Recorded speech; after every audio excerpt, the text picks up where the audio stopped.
today I'm working on a 2008 Honda Accord, and what I'm going to be doing today, I am going to be replacing the brake light bulb, the one in the passenger side.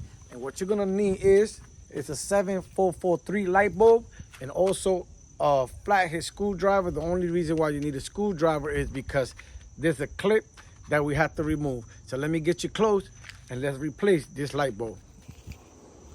This is the clip right here we have to remove. I already removed the one in this side. You don't have to remove it, but I removed it for video purposes. And all we have to do is just unscrew it.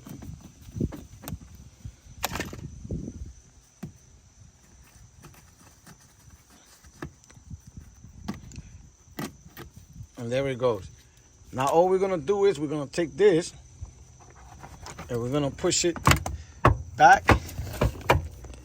And you see right here, all we're gonna do is take this, we're gonna turn it that way. All we do is now, I'm gonna try to do it with one hand, remove it. Now we're gonna install the new light bulb. And we got our wire harness right here.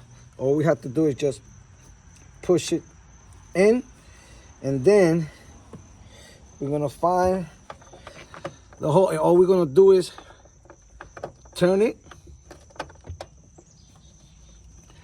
I'm going by feel because I don't want to cover the camera. But once you put it in, all you want to do is just lock it this way.